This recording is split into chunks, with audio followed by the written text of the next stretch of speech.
Hello மக்களே, இன்னைக்கு நம்ம என்ன சமைக்க போகிறோம்? ஃபிஷ் கறி. எப்பவும் வைக்கிற ஃபிஷ் கறி விட இன்னைக்கு என்ன ஸ்பெஷல்? இன்னைக்கு ஸ்பெஷல் தான். ஏன்?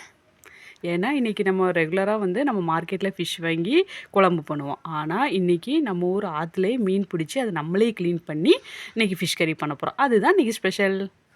ஓஹோ. ஆமாம், இப்போ இந்த மீன் குழம்பு வைக்க தேவையான பொருட்கள் என்னன்னு பார்க்கலாம் வாங்க. க்ளீன் பண்ண ஃபிஷ்ஷை இப்படி ஒரு பவுலில் எடுத்துக்கோங்க. ஆயில் 2 டீஸ்பூன், ஒரு கொத்து கருவேப்பிலை, 4 அல்லது 5 பச்சை மிளகாய், ஒரு நெல்லிக்காய் அளவு புளிக்கரைசல் எடுத்துக்கோங்க. மசாலா அரைக்கிறதுக்கு தேவையான பொருட்கள்: திருவின தேங்காய் ஒரு அரை மூடி ஒரு பவுலில் எடுத்திருக்கோம். ஒரு 1/4 டீஸ்பூன் குருமிளகு, ஜீரகம், 4 சின்ன வெங்காயம் ஒரு பவுலில் எடுத்திருக்கோம். ஒரு 1/4 டீஸ்பூன் மஞ்சத்தூள், 1 டீஸ்பூன் மிளகாத்தூள், 1/2 டீஸ்பூன் மல்லித்தூள் எடுத்திருக்கோம்.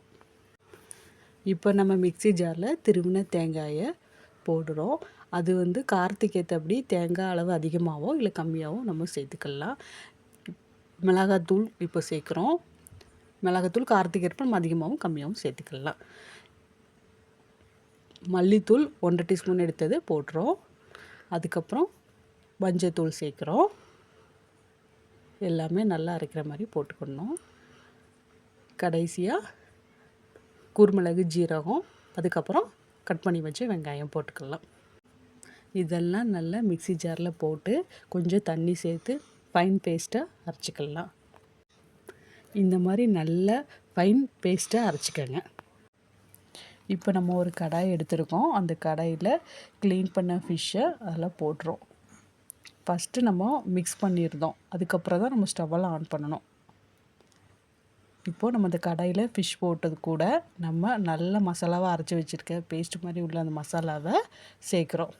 ஃபுல்லாகவே சேர்த்துட்டே இருக்கோம். அதுக்கப்புறம் நம்ம தேவையான அளவு, நம்ம குழம்புக்கு தேவையான அளவு தண்ணி சேர்த்து அந்த மிக்ஸி ஜாரில் இருக்கிறதையுமே சேர்த்து நம்ம அதில் சேர்க்குறோம். எந்த அளவுக்கு குழம்பு தேவையோ அந்த அளவுக்கு நம்ம தண்ணி சேர்த்துக்கிட்டோம். ஃபஸ்ட்டு ஓரளவுக்கு தண்ணி எல்லாம் ஊற்றி மிக்ஸ் பண்ணி நம்ம எல்லா மசாலாவையும் அதில் மிக்ஸ் பண்ண மாதிரி தண்ணி ஊற்றி கலக்கி ஊற்றிடுதோம்.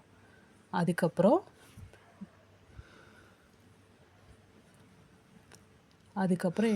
தேவையான அளவுக்கு புளி கரைசல், நம்ம ஒரு நெல்லிக்காய் அளவுக்கு எடுத்துருக்க புளியை நம்ம கரைச்சி வச்சு அந்த புளி கரைசலையும் இதில் சேர்த்துறோம்.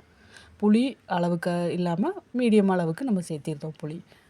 புளி சேர்த்துறதுனால குழம்பு நல்ல டேஸ்ட்டாகவும் இருக்கும். இப்போது நம்ம 2 கட் பண்ணி வச்சுருக்க 4 இல்லை 5 பச்சை மிளகாயை சேர்க்குறோம். காரத்துக்கு ஏற்ப, காரம் அதிகமாக இருந்தால் அதிக பச்சை மிளகா சேர்த்துக்கலாம்.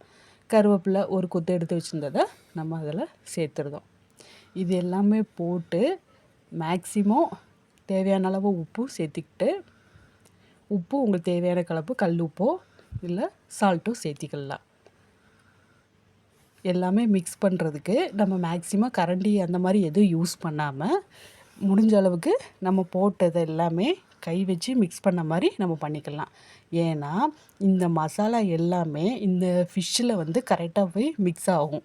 இப்போது நம்ம கரண்டி ஏதாவது போட்டோம்னா அது சரியாக இதாகாத மாதிரி இருக்கும். அதனால நம்ம கை வச்சு மசாலாவை நல்லா மிக்ஸ் பண்ணி குழம்புக்கு தேவையான அளவு எல்லாமே நல்லா கலக்கி விட்டுட்டு கொஞ்சமாக தண்ணி சேர்த்திக்கலாம்.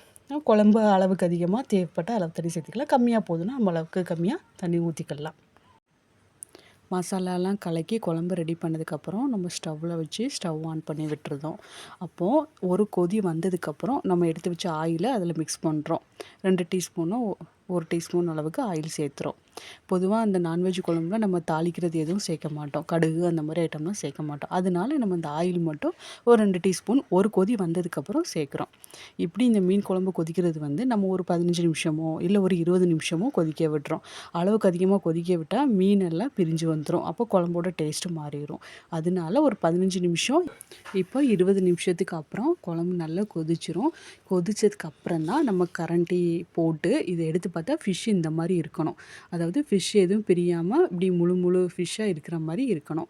அப்போ குழம்பு கொதிச்சு இந்த ஃபிஷ்ஷோட மிக்ஸ் பண்ணிச்சோமே மசாலா நல்லா இறங்கிரும். நல்லா டேஸ்ட்டாகவும் இருக்கும். அப்படி நம்ம சாப்பிட்டதுக்கும் அப்படியே எடுத்து அப்படியே சாப்பிட்டுக்கலாம். இப்போ நம்ம ஃபிஷ் குழம்பு ரெடி ஆயிடுச்சு. அந்த ஃபிஷ் குழம்ப சூடான சாதத்தோட சேர்த்து இந்த ஒரு துண்டு மீனையும் எடுத்து நம்ம சாப்பாடு கூட சேர்த்து அப்படி சாப்பிடச்சுமையும் அவ்வளோ அருமையாகவும் டேஸ்ட்டாகவும் இருக்கும். நீங்களே பாருங்கள், அந்த சாப்பாடு குழம்போட ஃப்ளேவரு ப்ளஸ் அந்த மீன் துண்டோட டேஸ்ட்டு எல்லாமே சேர்த்து சாப்பிட சமயம் நல்ல டேஸ்ட்டாகவும் நல்ல மணமாகவும் இருக்கும். இந்த மாதிரி குழம்பு நீங்கள் வீட்டில் செஞ்சு சாப்பிட்டிங்கன்னா ரொம்ப நல்லது. ஃபிஷ்ஷு உடம்புக்கும் நல்லது. அதனால ரொம்ப சிம்பிளாக செய்யக்கூடிய இந்த ஃபிஷ் குழம்ப நீங்கள் செஞ்சுக்கோங்க. இப்போ இந்த வீடியோவை இதோட நான் முடிச்சுக்கிடுதேன். என்னோட சேனலை லைக் பண்ணுங்கள், ஷேர் பண்ணுங்கள், சப்ஸ்கிரைப் பண்ணுங்கள். தேங்க்யூ மக்களே.